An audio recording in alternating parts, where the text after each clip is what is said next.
So we'll be starting with azoles. That is an example of synthetic antifungal agent. So if the question comes, write a note on synthetic antifungal agents or azoles.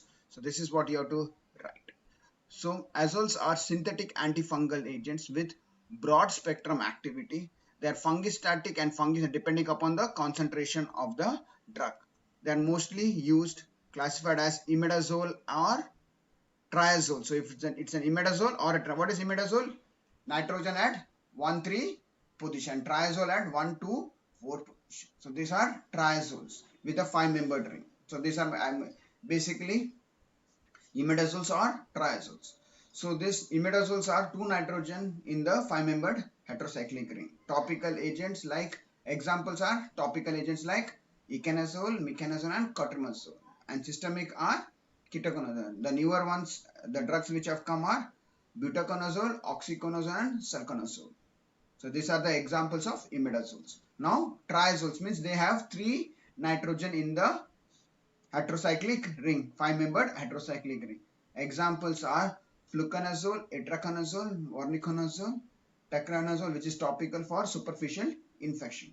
And both these groups are structurally related to each other and they have similar mechanism of action and similar antifungal spectrum. So there are 2 classes in this azoles. One is imidazole, which contains no nitrogen in the ring.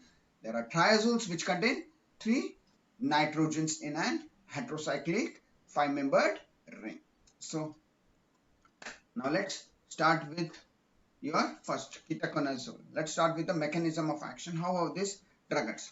So we can just take the example of ketoconazole, which explains the mechanism of actions of this azoles. So basically azoles are predominantly fungistatic. They inhibit the C14 alpha demethylase enzymes. So what do? They inhibit your C14 demethylase enzyme, a cytochrome P450 enzyme. So this is an oxidizing agent. So does blocking the demethylation of your lancesterol to ergosterol. So when you convert your lancesterol to ergosterol, the carbon methyl group at the 14th position is demethylated. Then you get your ergosterol, and ergosterol is very important in your cell membrane synthesis. If the ergosterol is not formed, then your cell fungal membrane gets destroyed. Okay, so it prevents the enzyme C14 demethylase, which converts your lancesterol to ergosterol, and your ergosterol is the principal steroid of your fungal membrane. So this is very much important for your formation of your fungal membrane. This inhibition disrupts the cell membrane structure and function. So if the ergosterol is not formed, the structure of the cell membrane is completely destroyed and the function is destroyed, thereby inhibits the fungal cell growth. Note that there is one important note. In addition to blocking the fungal ergosterol, this drug also inhibits human gonadal and adrenal steroid synthesis. So it can block your testosterone aldosterone synthesis. So it will inhibit your other required synthesis of your human body, leading to decreased testosterone cortisol production. In addition, ketoconazole inhibits other cytochrome P450, which is a very important enzyme in your metabolic process. Okay, so this is the mechanism of action of ketoconazole or your azoles. So basically what they do, they prevent the conversion of lancesterol to your ergosterol by blocking the P40 cytochrome P40 enzyme C14 demethylase. So if this lancesterol is not converted into ergosterol, which is the principal sterol of your fungal membrane, this disrupts the cell membrane. So if the cell membrane is destroyed, its function is destroyed, so the integrity of your fungus is affected, and thus they inhibit your fungal growth. Okay, now let's go for the SAR, and I would like to I request all the students to write it simultaneously when I am teaching. So the basic structure, now let's go for the azole. So the basic structure of your azole is, it contains an 5-membered ring. It contains an 5-membered ring. It contains a 5-membered ring containing nitrogens. So if the nitrogen is at 1 and 3 position, it is known as imidazole.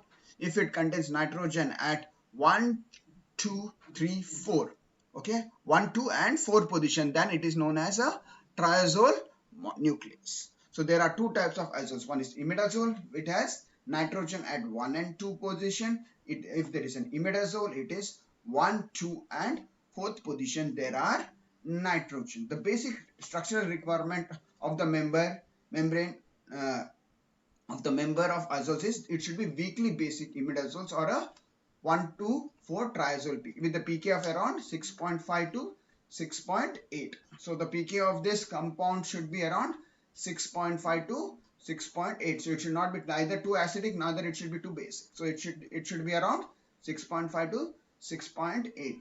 Nitrogen bonded by a nitrogen carbon linkage to the rest of the molecule. So there should be the R, which is a, so this particular azole moiety should be linked to another carbon, other part of your drug by a carbon linkage. So this is a basic requirement of your azole. So it should contain a 5-membered ring. It is a 5-membered ring which contains nitrogen, 2 nitrogens or 3 nitrogen.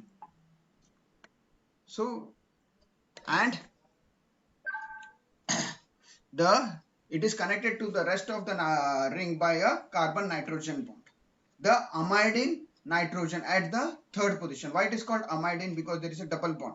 And the amidine nitrogen at the 3rd nitrogen in your imidazole and 4th carbon in the triazole bind to the heme of the enzyme. So this nitrogen which is at the 3rd position is necessary, is required for your binding with your heme, that is your ion of the cytochrome P, which prevents the oxidation of your steroidal substance by the enzyme. So when this azoles bind to this cytochrome P, this will prevent the oxidation of your steroidal substance by the enzyme. Okay. The enzyme is also present in mammalian biosynthesis of the cholesterol, and mammalian copy of this enzyme is much sensitive and binds to that. So imidazole can be replaced by 1 to 4 triazole, which has lower affinity to the mammalian copy of the new. So initially they tried it with imidazole, but later on when they went to triazole, it was found that they have got lower affinity to the mammalian copy of this ethanol. So the sensitivity increased and the toxicity decreased when we went from imidazole into triazole. So to reduce the selectivity of the azoles to the mammalian enzyme biosynthesis of the cholesterol, they converted your azoles like imidazoles into your triazole, which has got lower affinity for your demethylase enzyme. Okay. So now let's go through. What is the next property? The most potent azole possesses 2 or 3 aromatic ring, or at least one should have a halogen substitution. So what was the basic criteria? So it is an imidazole. This imidazole ring should be connected to a carbon. If you see this carbon, which will be further connected into minimum 2 or 3 aromatic ring. The central carbon atom which is present will be again connected to your 2 or 3 aromatic ring, and it should contain at least one halogen substitution. It should contain at least one halogen substitution. What are the halogens? Carbon, fluorine, this hydrogen. These are the iodine. These are some of the, and bromine. These are some of the halogens. The most potent halogens among this is fluorine. Almost then the other groups like sulfonic acid also have the same atom. So mostly the fluorine was the most activity, but this fluorine also can be replaced by your sulfonic acid. They retain the activity. Secondly, only the substituted, the halogens or the sulfonic acid should be present only at the 2nd and the 4th position. That is ortho and para position only should contain this halogen. No other position. It should not be there in meta position. Only at ortho and para position, if these halogens are present, then the compound retains its activity and potency. Otherwise, it loses its position. Substituent at any other position of the ring yields the compound inactive. If you substitute at any other position other than ortho and para, that is 2 and 4, the compound loses activity. Large nonpolar portion of the molecule mimics the nonpolar steroidal part of the substrate for life. So the steroids are a huge structure. They are phenanthrene rings. So this all aromatic system which are nonpolar in nature, they resemble to the steroidal part of your substrate for lancesterol. So they act as in substituent. So this your imidazole ring is your polar substituent, and your alkyl aromatic rings are the non-polar steroidal part of your molecule. The non-molar function will provide high lipophilicity to the antifungal agent. So because of this polar group, non-polar group, that alkyl aromatic group, this makes your compound more lipophilic in nature and increases its antifungal activity. That increases its antifungal activity. The free base are typically insoluble in water. The free base means it is not a salt, so they are not soluble, but soluble in organic solvent like ethanol. So this compound is not soluble in your water, but they are soluble in your organic solvents like ethanol. And fluconazole is an example which possesses two triazole ring. So fluconazole is an example which possesses two triazole ring and is an exception in that it is sufficiently water soluble and can be injected inversely. So when you try to increase the triazole ring, so it will increase the aqueous solubility and it can be given parenterally. So fluconazole is an example for parenteral azoles or triazoles. So these are some of the examples of your. So now I'll be teaching you the examples, how to remember the structures of your compound, how to remember the structures of the compound, how to remember the structures of the compound. So what is the basic ring? Basic ring, it is an azoles. Azole is nothing but an azoles are nothing but a 5-membered ring. So first you have to draw a 5-membered ring and a nitrogen. So this thing is X. If X is equal to C, it is imidazole. If X is equal to N, it is triazole. And this is the numbering 1, 2, 3, 4. And this particular nitrogen, this is amide nitrogen. This is the one which shows the activity. This is the one that is responsible for the active. The nitrogen at the 3rd position in case of imidazole and at the 4th position in case of triazole is responsible for the activity, because this particular nitrogen, okay, this particular nitrogen binds to the heme of the cytochrome P450 enzyme, which is necessary for your demethylation of your lancesterol to the ergosterol. And the structures of these imidazoles, they contain, what did they say? This is the basic structure, imidazole or a triazole. This particular hydrogen is necessary for that. And this R over here, which is attached to it, these are basically aromatic ring. These are basically aromatic ring with an halogen group at 2 and 4 position. This basically the fluorine, if it is present, it is the most active. It can be replaced by sulfonic acid group also. Any other substitution in the aromatic ring other than 2,4, the compound will be inactivity. And this aromatic portion which is there in the ring, in the compound, in the structure, compound structure, is responsible for its lipophilic character, which is responsible for the lipophilic character. Okay, which is responsible for the lipophilic character. One of the example where there are two triazole ring is fluconazole, where it has got two triazole ring which is attached to the central carbon atom and one benzene ring. So now let's go for the structures of your azoles. The basic structure is the R. So what should be the R substitution? Okay. So let's just take the examples of imidazoles derivatives. Two examples we have to see. First is what you have to draw. First you have to draw the imidazole ring, which is common. First thing you have to draw is the imidazole ring. That is your 1, 2, 3, 4, 5. It's a 5-membered ring. It's a 5-membered ring containing 2 nitrogen. Now let's see for the carbon. So it is attached to the rest of the molecule by a carbon. So what does this carbon contain over here? It is 1H, 2H. Okay. The fourth unit is attached to CH. It's attached to a benzyl group. Okay. With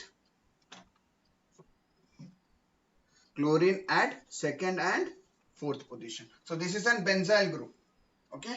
This benzyl group is again connected to an CH2 group, which contains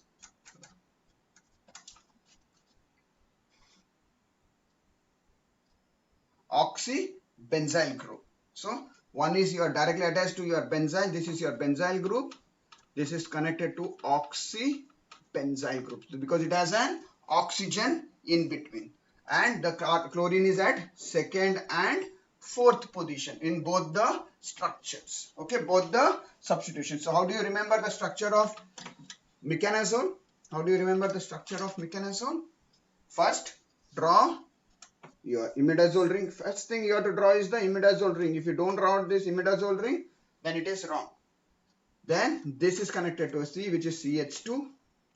The fourth one is connected to an benzyl group. That is, what is benzyl? CH2. Okay. Which is then again connected to oxybenzyl group. And both the benzene contains chlorine at the second and the fourth position. Second and the fourth position contains your chlorine. So this is the structure of mecanazole. Okay. So what is it now? Let's go for the structure of cotrimazole. So what do you see in cotrimazole? Similarly, we have to draw a imidazole ring. Now this imidazole ring is connected to a carbon, and in this case the carbon is attached to 3 phenyl ring. Okay, 3 phenyl ring, and one of the ring contains chlorine at the second position. So this is the structure of clotrimazole. Okay, this is the structure of your clotrimazole. This is the structure of your clotrimazole. It contains an imidazole which is connected to a carbon which has got 3 aromatic ring, phenyl ring attached to it, and in one of the phenyl ring it contains an chlorine at the second position. Now next example is econazole. Next example is econazole. So again draw what? Again draw your imidazole moiety. Yeah. Now this imidazole is now linked through a carbon. Okay. This is linked to a carbon. Similar to that, this structure is similar to that of your mecanazole. Okay. See, benzyl group which is connected to an CH benzyl group. Okay. Carbon at 2 and 4 position in one. Next is oxybenzyl group which has chlorine at the fourth position. Only difference between mecanazole and econazole is one of the chlorine is replaced. One of the chlorine is replaced. Okay, there will be no chlorine at the second position in one of the phenyl rings. So this is the difference between econazole and your mecanazole. Now let's go for thioconazole. Tioconazole. So what do you have? First thing, what you have to draw? You have to draw the structure of. You have to draw the structure of imidazole, 5-membered nitrogen. This particular nitrogen which links to your carbon. It is linked to a carbon, which is linked to your O. In this case, it is linked by an thiazole moiety. It is linked by a thiazole moiety containing a chloro. Okay, containing a chloro and a CH2. Instead of your benzyl group, benzyl oxy, it contains a thiazole with a CH2 at the third position. Okay, and again this one carbon is attached to your, it is attached to your directly to your benzene group containing 2 chloro, 2 and 4 chloro. Okay, H. So this is the structure of tioconazole. Okay, if you remember this many structures, more than of the. So these are the some of the examples of your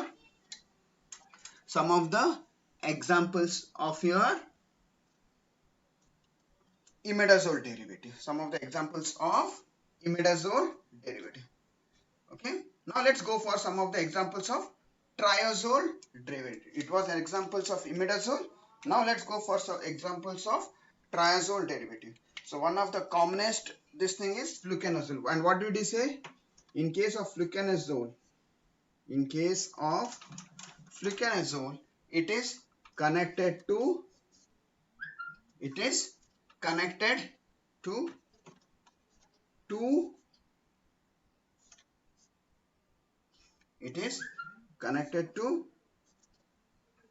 your carbon, is connected by 2.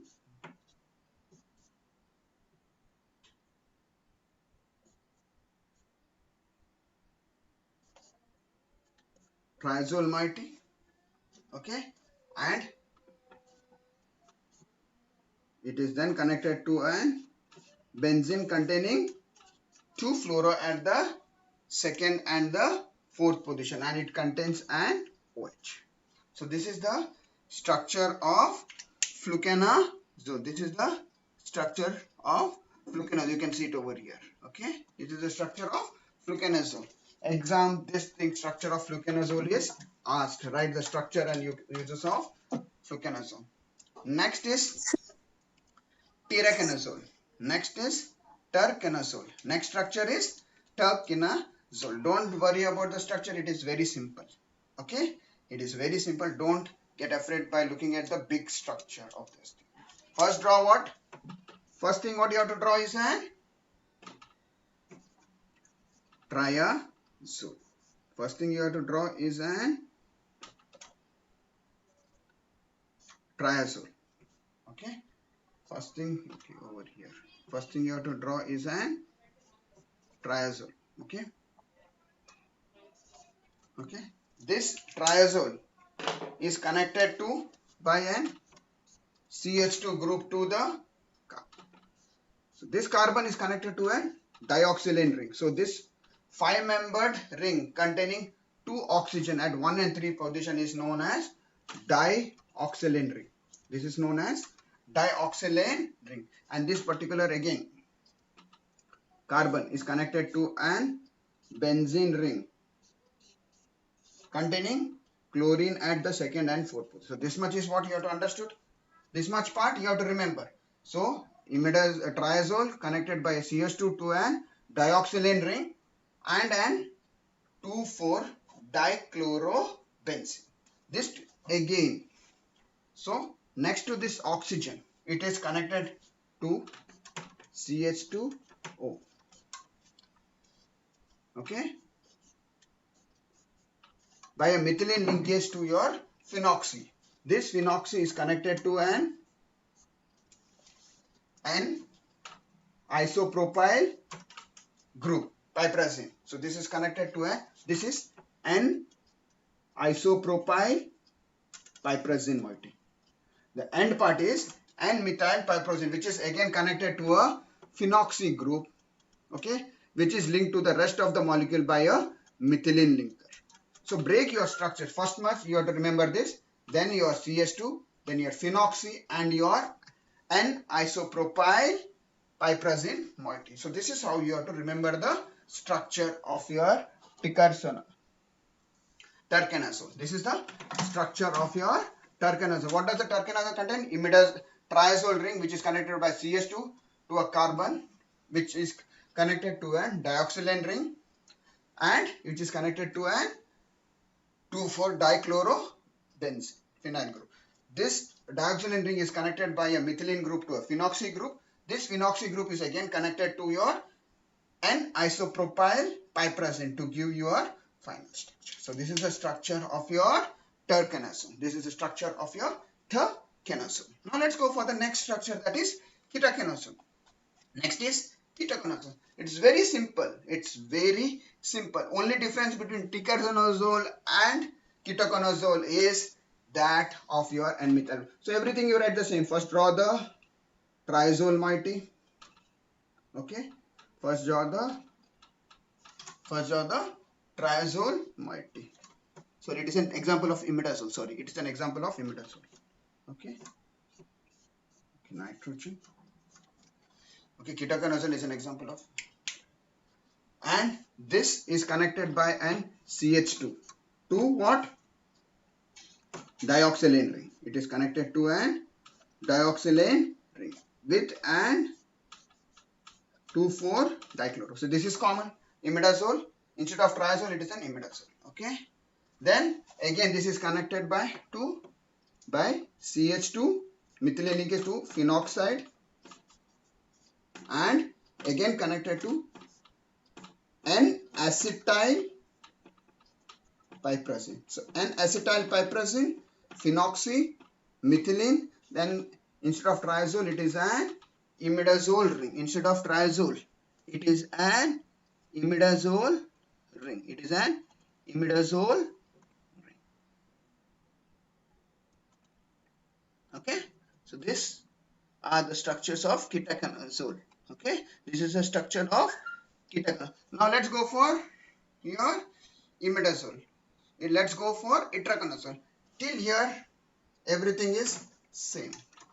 So this piperazine moiety is again connected to an phenyl ring, which is again connected to an triazole. Which is connected to an triazole. Okay, 1, 1, 3, 4 triazole moiety with a carbonyl group. Okay, triazole, and this the third nitrogen is attached to your isobutyl ring. The third is connected to an isobutyl side chain. So this is the structure of your itraconazole. It's the structure of your itraconazole. Next example is oxyconazole. Oxyconazole is an example of your imidazole. It's an example for an imidazole where the C is connected by an oxime ring to benzyl 2,4-dichloro and your this thing. Only thing is there is an oxime type of linkage between the carbon and the nitrogen, which is the connecting point. So these are the examples of your azoles. Very important in your examination point of view. This is frequently asked in your exam. Okay. So this oxyconazole are used for the infections such as athletic foot, ringworm infection and all. Now let's go for the individual uses of the drugs. Okay. Now where this cotrimazole can be used? Where this cotrimazole is, if you have seen, it is the most common antifungal agent that is used. It is the most common antibiotic which is used. Okay, antifungal agent. So it is an imidazole, fungistatin imidazole drug used for the topical oral fungal vaginal infection with Candida albicans. So this is the most common prescribed antifungal agent. It is employed for the treatment of infection with cutaneous dermatitis. Next is your meconazole. It is used for the treatment of vaginal infection. Meconazole can be used to treat skin infections such as athletic foot, ringworm, other fungal skin infection like candidiasis. This medication can also be used to treat skin conditions known as pityriasis, that is tinea verrucola. It's a fungal infection that causes lightening and darkening of the skin of the neck, chest, arms or legs. So there is a discoloration of your skin. So this is where meconazole can be used. Adverse effects like burning, itching and nauseating and vomiting is some of the side effects of these drugs. Okay.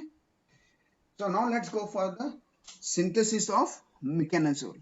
Very important from examination point of view. Very important. So what is the starting material over here? It is 2,4-dichlorophinacyl bromide. It is 2,4-dichlorophinacyl. That is phenyl and an acyl group with a bromine in that. So that is 2,4-dichlorophinacyl bromide. That is a ketone, alkyl aryl ketone. Okay, this is then treated with imidazole. When you treat it with imidazole, you get your 1,3,4-dichlorophényl 1H imidazole ethanol. Okay, this product, that is ketone that you get, you reduce it with your sodium borohydrate. You reduce it your sodium borohydrate, you get your corresponding alcohol. So your ketone gets converted to your alcohol, that is your ethanol gets converted into your ethanol derivative. And this particular intermediate, when you treat it with 1-bromo-methyl 2,4-dichlorobenzene, you get your meconazole. You get your meconazole. The oxy linkage that you wanted can be obtained by treating it with 1-bromo-methyl 2,4-dichlorobenzene. So this is the synthesis of your meconazole. This is important from your examination point of view. So adverse effects of ketoconazole are nausea, vomiting, anorexia. These are the common things which are associated. Allergic dermatitis in some cases. It also inhibits the synthesis of testosterone and estradiol and other cortisols, which will affect your electrolyte imbalance in your body as well as steroidal hormone in the. And it also leads to, if whenever you are on a ketoconazole treatment, it will lead to your irregular menstrual cycle. Okay, gynecomastia. So these are some of the side effects of your ketoconazole. Okay. Some of the miscellaneous drugs. Some of the miscellaneous drugs. Tolnafilate, very important. Okay, very important from the examination point of view. The structure and your synthesis of tolnafilate is frequently asked with the uses. So tolnafilate is used to treat fungal infections such as athlete's foot and ringworm. The adverse effects are like difficulty in breathing, swelling of the face, lips, tongue or throat. So what does the basic structure of this thing contains? It contains a beta-naphthol ring which is connected by a thiourea linkage to your N-methyl-toluidine.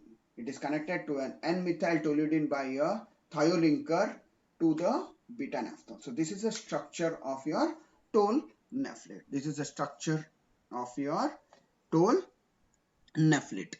Okay, so let's go for the synthesis of tolnafilate. So you take 2-naphthol or beta-naphthol, you treat it with thiophosphine, that is your sulfur containing, instead of your sulfur with 2 carbon connected to a sulfur by a double bond with 2 chlorine, and one of the chlorine then reacts with your OH of your beta-naphthol to give your intermediate, that is O-naphthyl to aryl carbonyl chlorodothioate. So this, when treated with N-methyl-toluidine, you get your condensation reaction and you get your O-naphthyline, that is your tolnafilate. Okay, this is the synthesis of your tolnafilate. Very important from your examination point of view. Frequently asked for 2 marks or as a part of 5 marks question. Okay, along with other questions. And some of the other examples are sodium capryllate, zinc propionate. What is sodium capryllate? How many carbons are there in 1, 2, 3, 4, 5, 6, 7, 8. So 8 carbon. It's a long chain fatty acid containing 8 carbon. It's a long chain fatty acid with 8 carbon. So C7, C H14COOH, H16OH. This is the structure of your sodium, and zinc propionate is nothing but your propionic salt of zinc salt of your propionic acid. These are used. These are some of the other miscellaneous agents which are used as antifungal or a protective agent along with other. Synthesis of cotrimazole. Synthesis of cotrimazole. So you take 2-chloro benzophenone. You treat it with phenyl magnesium bromide. That is your Grignard reagent. You get your triphenyl group attached with an OH. That you convert into your chloro by treating with thionyl chloride, and then you treat it with imidazole to get your cotrimazole. So this is the synthesis of cotrimazole. This can be also asked in your exam. So now next class of drug is capsofungin. It's, don't bother about the structure. Okay, capsofungin. So this, what did they act? They inhibit the cell wall synthesis. They basically inhibit the cell wall synthesis of your drug. This class of drug exploit the fact that there are the drug target present in infective agent are absent in human cells. For examples, like penicillin exerts their antibacterial properties by interfering with the synthesis of bacterial cell wall, a structural feature not present in human cells. So it inhibits your folic acid, which is present, this penicillin, which can be easily obtained from the source for human, but bacterials have to synthesize their own. So this is what will be the target for the penicillin. As mentioned earlier, the fungal cells have unlike bacterial a cell wall, so they have got an extra layer inside the across the cell membrane. There is one more barrier, that is your cell wall. On the other hand, the human cells do not have. So this can be acted as a target in the antifungal agent. So this led to the discovery of the drugs which involves ergosterol and its synthesis. So this ergosterol, which forms the outer membrane of the cell wall. So they try to inhibit the cell wall by targeting the ergosterol synthesis, and the compounds which inhibit fungus are also known as echinocandins. So examples are, echinocandins are non-competitive inhibitor of enzyme 1,3-beta glucan synthetase. 1,3-beta glucan. This glucoside, that is transfer of glucose enzyme, that is 1,3 synthetase, is involved in the fungal biosynthesis of beta glucan, a natural component of your cell walls. So they will inhibit the synthesis of your beta glucan, which is necessary for your cell wall synthesis. And if this beta glucan is not synthesized, if the glucose is not transferred to this particular intermediate, that ergosterol, this particular enzyme will be, when it is blocked, its osmolality. This osmolality is very important for maintaining the fluid balance. How the fluid go inside and outside the cell. So this will be destroyed. So that does, they decrease the production of your glucan, and thus inhibit and they are fungicidal in agent. Fungicidal agent activity against Candida albicans, and fungistatic agent in case of Aspergillus. Okay, this is how the drug acts. So they are the competitive inhibitor of enzyme 1,3 glucan synthesis, which is necessary for the formation of your beta glucan, which is a very important constituent of the cell wall of the fungus. So they act as fungicidal or fungistatic in nature. And some of the other examples of antifungal agents are potassium iodide, Whitfield ointment, which contains salicylic acid, gentian violet, antibiotics like minocycline, tetracycline, penicillin, and rifampicin.